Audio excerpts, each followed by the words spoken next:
యెహోషువ 19వ అధ్యాయము. రెండవ వంతు చీటి షిమ్యోనీయుల పక్షముగా అనగా వారి వంశముల చొప్పున షిమ్యోనీయుల గోత్రపక్షముగా వచ్చెను. వారి స్వాస్థ్యము యూదా వంశస్థుల స్వాస్థ్యము మధ్య నుండెను.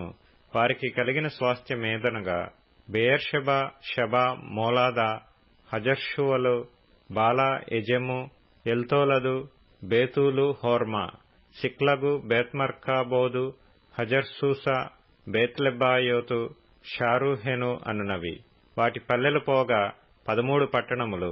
అయ్యూను, రిమ్మోను, ఎతెరు, ఆషానును అనునవి. వాటి పల్లెలు పోగా 4 పట్టణములు. దక్షిణమున రామతను బాలత్బెయేరు వరకు ఆ పట్టణముల చుట్టూనున్న పల్లెలన్నీయు. ఇవి షిమ్యోనీయుల గోత్రమునకు వారి వంశముల చొప్పున కలిగిన స్వాస్థ్యము. షిమ్యోనీయుల స్వాస్థ్యము యూదా వంశస్థుల వంతులోని భాగము. ఏలయనగా యూదా వంశస్థుల భాగము వారికి ఎక్కువ గనుక వారి స్వాస్థ్యము నడుమను షిమ్యోనీయులు స్వాస్థ్యము పొందిరి. మూడవ వంతు చీటి వారి వంశము చొప్పున జెబూలూనీయుల పక్షముగా వచ్చెను. వారి స్వాస్థ్యపు సరిహద్దు శారీదు వరకు సాగెను. వారి సరిహద్దు పడమటి వైపుగా మరలా వరకును దష్బాషతు వరకును సాగి యక్నెయామునకు ఎదురుగానున్న ఏటి వరకు వ్యాపించి శారీదు నుండి సూర్యోదయ దిక్కున కిస్లోత్తాబోరు సరిహద్దు వరకు దాబెరతు నుండి యాఫీయకు ఎక్కి అక్కడ నుండి తూర్పు తట్టు గిత్తహెసరు వరకును ఇత్కా చీను వరకును సాగి నేయా వరకు వ్యాపించు రిమ్మోను దనక పోయెను. దాని సరిహద్దు హన్నాతోను వరకు ఉత్తర దిక్కున చుట్టుకొని అక్కడ నుండి ఇప్తాయేలు లోయలో నిలిచెను. కట్టాతు, నహలాలు, షిమ్రోను, ఇదల, బెత్లెహేము అను 12 పట్టణములను వాటి పల్లెలను, ఆ పట్టణములను వాటి పల్లెలను వారి వంశముల చొప్పున జెబూలూనీయులకు కలిగిన స్వాస్థ్యము. 4వ వంతు చీటి వారి వంశముల చొప్పున ఇస్సాకారీయుల పక్షముగా వచ్చెను. వారి సరిహద్దు యెజ్రెయేలు, Chesulloth, షూనేము, Hapharaim, Shion, Anaharath, Rabbith, కిష్యోను, అబెసు, రెమెతు, ఏన్గన్నీము, Enhaddah, Bethpazzez అను స్థలముల వరకు సాగి తాబోరు, షహచీమా, బేత్షెమెషు అను స్థలములను దాటి యొర్దాను వరకు వ్యాపించెను. వాటి పల్లెలుగాక 13 పట్టణములు వారి కాయెను. అవి వాటి పల్లెలతో కూడా వారి వంశముల చొప్పున ఇస్సాకారీయుల గోత్రమునకు కలిగిన స్వాస్థ్యము. 5వ వంతు చీటి వారి వంశముల చొప్పున ఆషేరీయుల పక్షముగా వచ్చెను. వారి సరిహద్దు హెల్కా, తొహలి, బెతెను, అక్షాపు, అలమ్మెలెకు, అమాదు, మిషయలు. పడమట అది కర్మెలు వరకును షీహోర్ లిబ్నాతు వరకును సాగి తూర్పు దిక్కున బేర్దాగోను వరకు తిరిగి జెబూలూను భాగమును ఇప్తాయేలు లోయను దాటి బేతేముకునకును నెయ్యూయేలునకును ఉత్తర దిక్కున పోవుచు ఎడమవైపున అది కాబూలు వరకును హెబ్రోను, రెహోబు, హమ్మోను, కానా, పెద్ద సీదోనుల వరకును వ్యాపించెను.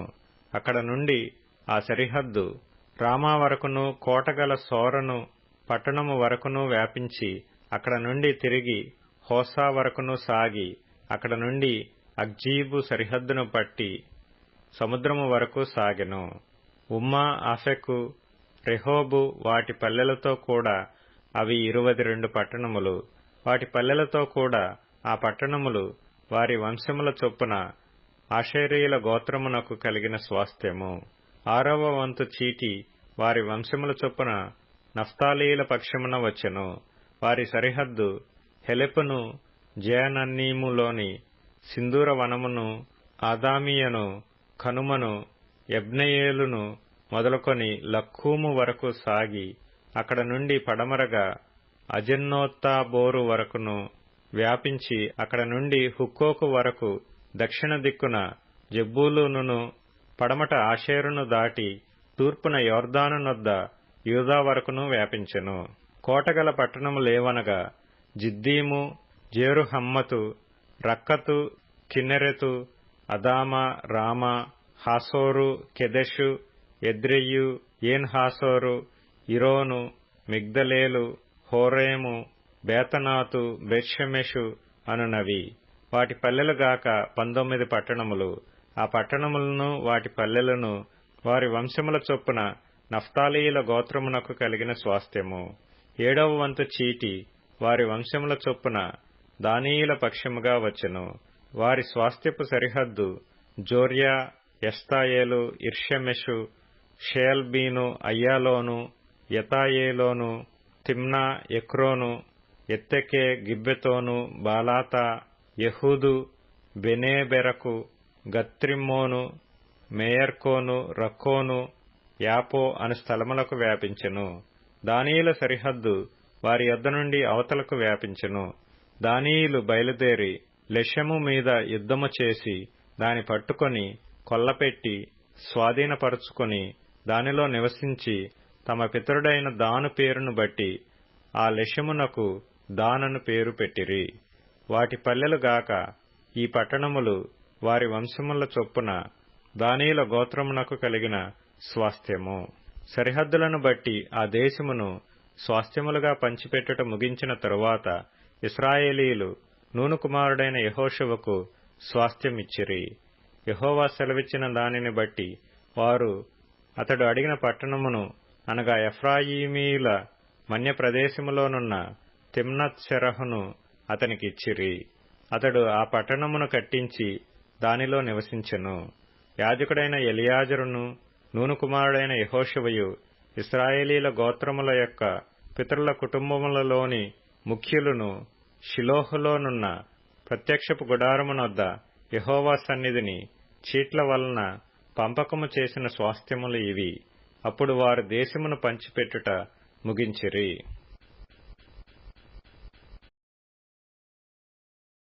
యెహోషువ 20వ అధ్యాయము.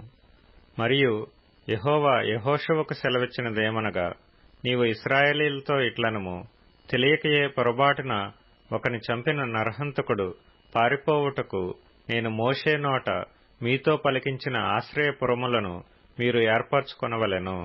హత్య విషయమై ప్రతి హత్య చేయువాడు రాకపోవునట్లు అవి మీకు ఆశ్రయపురములగును.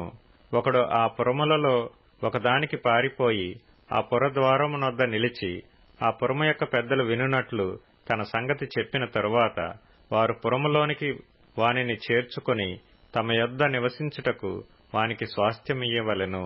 హత్య విషయములో ప్రతిహత్య చేయువాడు వానిని తరిమిన ఎడల వాని చేతికి ఆ నరహంతకుని అప్పగింపకూడదు. ఏలయనగా అతడు పొరబాటున తన పొరుగువాని చంపిన గాని అంతకు మునుపు వాని యందు పగబట్టలేదు. అతడు తీర్పు నొందుటకై సమాజమునెదుట నిలుచు వరకు, తరువాత ఆ దినములోనున్న యాజకుడు మరణము నొందు వరకును ఆ పురములోనే నివసింపవలెను. తరువాత ఆ నరహంతకుడు ఏ పట్టణము నుండి పారిపోయినో ఆ పట్టణమునకును తన ఇంటికిని తిరిగి రావలెను. అప్పుడు వారు నఫ్తాలీయుల మన్యములోని గలిలయలో కేదెషును, ఎఫ్రాయిమీల మన్యమందలి షెకెమును, యూదా వంశస్థుల మన్యమందలి హెబ్రోనను, కిర్యతర్బాను ప్రతిష్టపరిచిరి. తూర్పు దిక్కున యోర్దాను అవతల యెరికోనొద్ద రూబేనీయుల గోత్రములో నుండి మైదానము మీదనున్న అరణ్యములోని బేసెరును, గాదీయుల గోత్రములో నుండి గిలాదులోని రామోతును, మనష్షీయుల గోత్రములో నుండి బాషానులోని గోలానును నియమించిరి. పొరబాటున ఒకని చంపినవాడు సమాజము ఎదుట నిలువక మునుపు అక్కడికి పారిపోయి హత్య విషయమై ప్రతిహత్య చేయువాని చేత చంపబడక ఇండునట్లు ఇశ్రాయేలీలకందరికిని వారి మధ్య నివసించు పరదేశులకును నియమింపబడిన పురములు ఇవి. యెహోషువ 21వ అధ్యాయము. లేవీయుల పితరుల కుటుంబముల ప్రధానులు కనాను దేశమందలి షిలోహులో యాజకుడైన ఎలియాజరు నొద్దకును నూను కుమారుడైన యెహోషువ యొద్దకును ఇశ్రాయేలీయుల గోత్రముల యొక్క పితరుల కుటుంబముల ప్రధానుల యొద్దకును వచ్చి, మేము నివసించుటకు పురములను మా పశువులకు పొలములను ఇయ్యవలెనని యెహోవా మోషే ద్వారా ఆజ్ఞాపించిననగా, ఇశ్రాయేలీయులు యెహోవా మాట చొప్పున తమ స్వాస్థ్యములలో ఈ పట్టణములను వాటి పొలములను లేవీయులకిచ్చిరి. వంతు చీటి కహాతీయుల వంశముల పక్షముగా వచ్చెను. లేవీయులలో యాజకుడైన అహరోను వంశకుల పక్షముగా యూదా గోత్రికుల నుండియు, షిమ్యోను గోత్రికుల నుండియు, బెన్యామీను గోత్రికుల నుండియు చీట్ల వలన వచ్చినవి 13 పట్టణములు. కహాతీయులలో మిగిలిన వంశకుల పక్షముగా ఎఫ్రాయిము గోత్రికుల నుండియు, దాను గోత్రికుల నుండియు, మనష్షే అర్ధగోత్రపు వారి నుండియు వంతు చీట్ల వలన వచ్చినవి 10 పట్టణములు. ఇస్సాకారు గోత్రికుల నుండియు, ఆషేరు గోత్రికుల నుండియు, నఫ్తాలి గోత్రికుల నుండియు, బాషానులోనున్న మనష్షే అర్ధగోత్రపు వారి నుండియు చీట్ల వలన గెర్షోనీయులకు కలిగినవి 13 పట్టణములు. రూబేను గోత్రికుల నుండియు, గాదు గోత్రికుల నుండియు, జెబూలూను గోత్రికుల నుండియు వారి వంశముల చొప్పున మెరారీయులకు కలిగినవి 12 పట్టణములు. యెహోవా మోషే ద్వారా ఆజ్ఞాపించినట్లు ఇశ్రాయేలీయులు వంతు చీట్ల వలన ఆ పట్టణములను వాటి పొలములను లేవీయులకిచ్చిరి. వారు యూదా వంశస్థుల గోత్రములోను, షిమ్యోనీయుల గోత్రములోను చెప్పబడిన పేర్లు గల ఈ పట్టణములను ఇచ్చిరి. అవి లేవీయులైన కహాతీయుల వంశములలో అహరోను వంశకులకు కలిగినవి. ఎలయనగా మొదట చేతికి వచ్చిన వంతు చీటి వారిది. యూదా వంశస్థుల మన్యములో వారికి కిర్యతర్బా అనగా హెబ్రోనునిచ్చిరి. ఆ అర్బా అనాకు తండ్రి దాని చుట్టూనున్న పొలమును వారికిచ్చిరి. అయితే ఆ పట్టణము యొక్క పొలములను దాని గ్రామములను యెఫున్నె కుమారుడైన కాలేబునకు స్వాస్థ్యముగా ఇచ్చిరి. యాజకుడైన అహరోను సంతానపు వారికి వారు నరహంతకునికి ఆశ్రయపట్టణమైన హెబ్రోనును దాని పొలమును, లిబ్నాను దాని పొలమును, యత్తీరును దాని పొలమును, ఎష్టెమోయను దాని పొలమును, హోలోనును దాని పొలమును, దెబీరును దాని పొలమును, అయినిని దాని పొలమును, యుట్టయను దాని పొలమును, బెత్షెమెషును దాని పొలమును అనగా ఆ 2 గోత్రముల వారి నుండి 9 పట్టణములను ఇచ్చిరి. బెన్యామీను గోత్రము నుండి 4 పట్టణములను అనగా గిబియోనును దాని పొలమును, గెబను దాని పొలమును, అనాతోతును దాని పొలమును, అల్మోనును దాని పొలమును ఇచ్చిరి. యాజకులైన అహరోను వంశకుల పట్టణములన్నీయు వాటి పొలములు పోగా 13 పట్టణములు. కహాతీయుల వంశపు వారైన లేవీయులకు అనగా కహాతు సంబంధులలో మిగిలిన వారికి వంతు చీట్ల వలన కలిగిన పట్టణములు ఎఫ్రాయిము గోత్రము నుండి వారికి ఇయ్యబడెను. 4 పట్టణములను అనగా ఎఫ్రాయిమీయుల మన్యదేశములో నరహంతకుని కొరకు ఆశ్రయపట్టణమైన షెకెమును దాని పొలమును, గెజెరును దాని పొలమును, కిబ్జాయిమును దాని పొలమును, బేత్ హోరోనును దాని పొలమును వారికిచ్చిరి. దాను గోత్రికుల నుండి 4 పట్టణములను అనగా ఎత్తెకేను దాని పొలమును, గిబ్బోతును దాని పొలమును, అయ్యాలోనును దాని పొలమును, గత్రిమ్మోనును దాని పొలమును వారికిచ్చిరి. 2 పట్టణములను అనగా మనష్షే అర్ధగోత్రికుల నుండి తానాకును దాని పొలమును, గత్రిమ్మోనును దాని పొలమును ఇచ్చిరి. వాటి పొలములుగాక కహాతు సంబంధులలో మిగిలిన వారికి కలిగిన పట్టణములన్నీయు 10. లేవీయుల వంశములలో గెర్షోనీయులకు 2 పట్టణములను అనగా నరహంతకుని కొరకు ఆశ్రయపట్టణమగు బాషానులోని గోలానును దాని పొలమును, బెయష్టెరాను దాని పొలమును ఇచ్చిరి. ఇస్సాకారు గోత్రికుల నుండి 4 పట్టణములను అనగా కిష్యోనును దాని పొలమును, దాబెరతును దాని పొలమును, యర్మూతును దాని పొలమును, ఏన్గన్నీమును దాని పొలమును ఇచ్చిరి. ఆషేరు గోత్రికుల నుండి 4 పట్టణములను అనగా మిషెయలును దాని పొలమును, అబ్దోనును దాని పొలమును, హెల్కతును దాని పొలమును, రెహోబును దాని పొలమును ఇచ్చిరి. నఫ్తాలి గోత్రికుల నుండి 3 పట్టణములను అనగా నరహంతకుని కొరకు ఆశ్రయపట్టణమగు గలిలయలోని కెదెషును దాని పొలమును, హమ్మోద్దోరును దాని పొలమును, కర్తానును దాని పొలమును ఇచ్చిరి. వారి వంశముల చొప్పున గెర్షోనీయుల పట్టణములన్నీయు వాటి పొలములుగాక 13 పట్టణములు. లేవీయులలో మిగిలిన మెరారీయుల వంశములకు జెబూలూను గోత్రముల నుండి 4 పట్టణములను అనగా యెక్నెయాము దాని పొలమును, కర్తాను దాని పొలమును, దిమ్నాను దాని పొలమును, నహలాలును దాని పొలమును ఇచ్చిరి.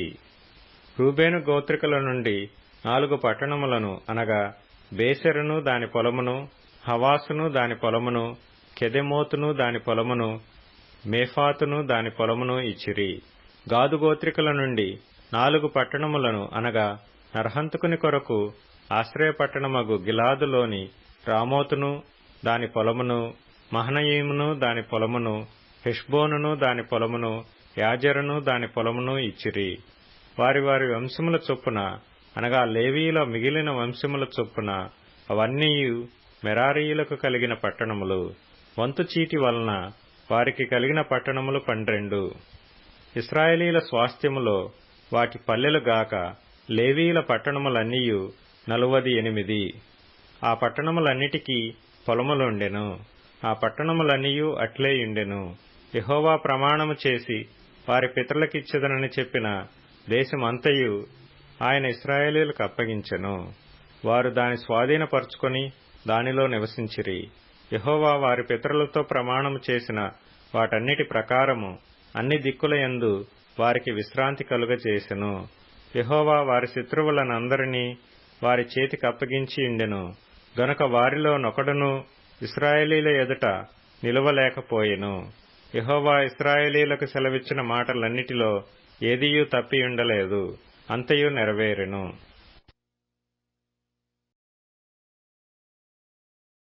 కీర్తనలు 58. అధిపతులారా, మీరు నీతిని అనుసరించి మాటలాడుదురన్నది నిజమా? నరులారా, మీరు న్యాయమును బట్టి తీర్పు తీర్చుదురా? లేదే, మీరు హృదయపూర్వకముగా చెడుతనము జరిగించుచున్నారు. దేశమందు మీ చేతి బలాత్కారము తూచి చెల్లించుచున్నారు. తల్లి కడుపున పుట్టినది మొదలుకుని భక్తిహీనులు విపరీత బుద్ధి కలిగియుందురు.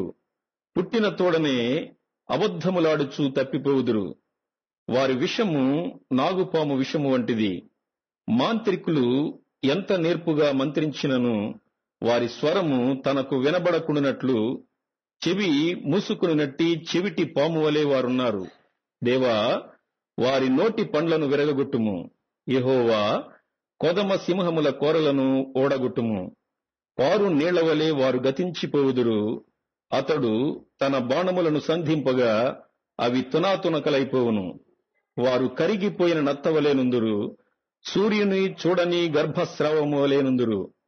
మీ కుండలకు ముళ్ల కంపల సెగ తగలక మునిపే అది పచ్చిదైనను ఉడికినదైనను ఆయన దానిని ఎగరగొట్టుచున్నాడు. ప్రతిదండన కలుగగా నీతిమంతులు చూచి సంతోషించుదురు. భక్తిహీనుల రక్తములో వారు తమ పాదములను కడుగుకొందురు. కావున నిశ్చయముగా నీతిమంతులకు ఫలము కలుగుననియు, నిశ్చయముగా న్యాయము తీర్చు దేవుడు లోకములో ఉన్నాడనియు మనుషులు ఒప్పుకొందురు. లూకా సువార్త 18వ అధ్యాయము. వారు విసుగక నిత్యము ప్రార్థన చేయుచుండవలెనంటకు ఆయన వారితో ఈ ఉపమానము చెప్పెను. దేవునికి భయపడకయు మనుషులను లక్ష్యపెట్టకయు నుండు ఒక న్యాయాధిపతి ఒక పట్టణములో ఉండెను. ఆ పట్టణములో ఒక విధవరాలును ఉండెను. ఆమె అతని యొద్దకు తరచుగా వచ్చి, నా ప్రతివాదికిని నాకును న్యాయము తీర్చుమని అడుగుచూ వచ్చెను గాని అతడు కొంతకాలము ఒప్పకపోయెను. తర్వాత అతడు, నేను దేవునికి భయపడకయు మనుషులను లక్ష్యపెట్టకయు ఉండినను ఈ విధవరాలు నన్ను తొందరపెట్టుచున్నది గనుక ఆమె మాటిమాటికి వచ్చి గోజాడకుండునట్లు ఆమెకు న్యాయము తీర్తునని తనలో తాననుకొనెను. మరియు ప్రభువిట్లనెను, అన్యాయస్తుడైన ఆ న్యాయాధిపతి చెప్పిన మాట వినుడి. దేవుడు తాను ఏర్పరచుకొనిన వారు దివారాత్రులు తన్ను గూర్చి మొరపెట్టుకొనిచుండగా వారికి న్యాయము తీర్చడా? ఆయన వారికి త్వరగా న్యాయము తీర్చును. వారి విషయమే గదా ఆయన దీర్ఘశాంతము చూపుచున్నాడని మీతో చెప్పుచున్నాను. అయినను మనుష్య కుమారుడు వచ్చినప్పుడు ఆయన భూమి మీద విశ్వాసము కనుగొనునా? తామే నీతిమంతులని తమ్ము నమ్ముకొని ఇతరులను తృణీకరించుకొందరితో ఆయన ఈ ఉపమానము చెప్పెను. ప్రార్థన చేయుటకై 2 మనుష్యులు దేవాలయమునకు వెళ్ళిరి. వారిలో ఒకడు పరిసయ్యుడు, ఒకడు సుంకరి. పరిసయ్యుడు నిలువబడి, దేవా, నేను చోరులను, అన్యాయస్తులను, వ్యభిచారులునైనా ఇతర మనుష్యుల వలెనైనను ఈ సుంకరి వలెనైనను ఉండనందుకు నీకు కృతజ్ఞతాస్థుతులు చెల్లించుచున్నాను. వారమునకు 2 మారులు ఉపవాసము చేయుచు నా సంపాదన అంతటిలో 10వ వంతు చెల్లించుచున్నానని తనలో తాను ప్రార్థించుచుండెను. అయితే సుంకరి దూరముగా నిలుచుండి ఆకాశం వైపు కన్నులెత్తుటకైనను ధైర్యము చాలక రొమ్ము కొట్టుకొనుచు, దేవా, పాపినైన నన్ను కరుణించుమని పలికెను. అతని కంటే ఇతడు నీతిమంతుడుగా తీర్చబడి తన ఇంటికి వెళ్ళనని మీతో చెప్పుచున్నాను. తన్ను తాను హెచ్చించుకొనువాడు తగ్గింపబడుననియు, తన్ను తాను తగ్గించుకొనువాడు హెచ్చింపబడుననియు చెప్పెను. తమ శిశువులను ముట్టవలెనని కొందరు ఆయన యొద్దకు వారిని తీసుకొని రాగా, ఆయన శిష్యులు అది చూచి తీసుకొని వచ్చిన వారిని గద్దించిరి. అయితే యేసు వారిని తన యొద్దకు పిలిచి, చిన్న బిడ్డలను ఆటంకపరచక వారిని నా యొద్దకు రానియుడి. దేవుని రాజ్యము ఈలాటి వారిది. చిన్న బిడ్డ వలె దేవుని రాజ్యము అంగీకరింపనివాడు దానిలో ఎంత మాత్రమును ప్రవేశింపడని మీతో నిశ్చయముగా చెప్పుచున్నానెను.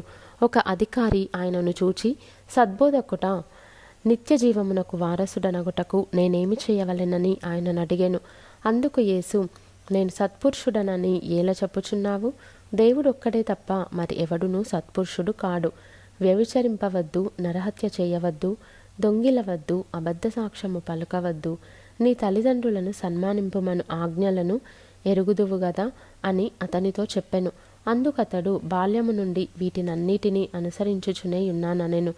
యేసు విని, నీకింకా ఒకటి కొదువగానున్నది. నీకు కలిగినవన్నీయు అమ్మి బీదలకిమ్ము. అప్పుడు పరలోకమందు నీకు ధనము కలుగును. నీవు వచ్చి నన్ను వెంబడింపుమని అతనితో చెప్పెను. అతడు మిక్కిలి ధనవంతుడు గనుక ఈ మాటలు విని మిక్కిలి వ్యసనపడగా, యేసు అతని చూచి, ఆస్తి గలవారు దేవుని రాజ్యంలో ప్రవేశించుట ఎంతో దుర్లభము. ధనవంతుడు దేవుని రాజ్యంలో ప్రవేశించుట కంటే సూది బెచ్చములో ఒంటె దూరుట సులభమని చెప్పెను. ఇది వినినవారు, అలాగైతే ఎవడు రక్షణ పొందగలడని అడుగగా, ఆయన మనుష్యులకు అసాధ్యములైనవి దేవునికి సాధ్యములని చెప్పెను. పేతురు, ఇదిగో, మేము మాకు కలిగినవి విడిచిపెట్టి నిన్ను వెంబడించితిమనగా, ఆయన దేవుని రాజ్యము నిమిత్తమై ఇంటినైనను, భార్యనైనను, అన్నదమ్ములనైనను, తల్లిదండ్రులనైనను, పిల్లలనైనను విడిచిపెట్టిన వాడెవడును ఇహమందు చాలా రెట్లును పరమందు నిత్యజీవమును పొందకపోడని నిశ్చయముగా మీతో చెప్పుచున్నానని వారితో అనెను. ఆయన తన 12 మంది శిష్యులను పిలిచి, ఇదిగో, యెరూషలేమునకు వెళ్ళుచున్నాము. మనుష్య కుమారుని గూర్చి ప్రవక్తల చేత వ్రాయబడిన మాటలన్నీయూ నెరవేర్చబడును. ఆయన అన్యజనులకు అప్పగింపబడును. వారు ఆయనను అపహసించి అవమానపరిచి ఆయన మీద ఉమ్మివేసి ఆయనను కొరడాలతో కొట్టి చంపుదురు. 3వ దినమున ఆయన మరలా లేచునని చెప్పెను. వారు ఈ మాటలలో ఒకటైనను గ్రహింపలేదు. ఈ సంగతి వారికి మరుగు చేయబడెను గనుక ఆయన చెప్పిన సంగతులు వారికి బోధపడలేదు. ఆయన యెరికో పట్టణమునకు సమీపించినప్పుడు ఒక గ్రుడ్డివాడు త్రోవ ప్రక్కన కూర్చుండి భిక్షమడుగు కొనుచుండెను. జనసమూహము దాటిపోవచున్నట్టు వాడు చప్పుడు విని ఇది ఏమని అడుగగా, వారు నజరేయుడైన యేసు ఈ మార్గమున వెళ్ళుచున్నాడని వానితో చెప్పిరి. అప్పుడు వాడు, యేసు, దావీదు కుమారుడా, నన్ను కరుణించుమని కేకలు వేయగా, ఊరకుండుమని ముందర నడుచుచుండిన వారు వానిని గద్దించిరి గాని వాడు మరి ఎక్కువగా, దావీదు కుమారుడా, నన్ను కరుణించుమని కేకలు వేసెను. అంతటా యేసు నిలిచి వానిని తన యొద్దకు తీసుకొని రమ్మనెను. వాడు దగ్గరకు వచ్చినప్పుడు ఆయన, నేను నీకేమి చేయగోరుచున్నావని అడుగగా, వాడు, ప్రభువా, చూపు పొందగోరుచున్నాననెను. యేసు, చూపు పొందుము, నీ విశ్వాసము నిన్ను స్వస్థపరచనని వానితో చెప్పెను. వెంటనే వాడు చూపు పొంది దేవుని మహిమపరచుచు ఆయనను వెంబడించెను. ప్రజలందరూ అది చూచి దేవుని స్తోత్రము చేసిరి.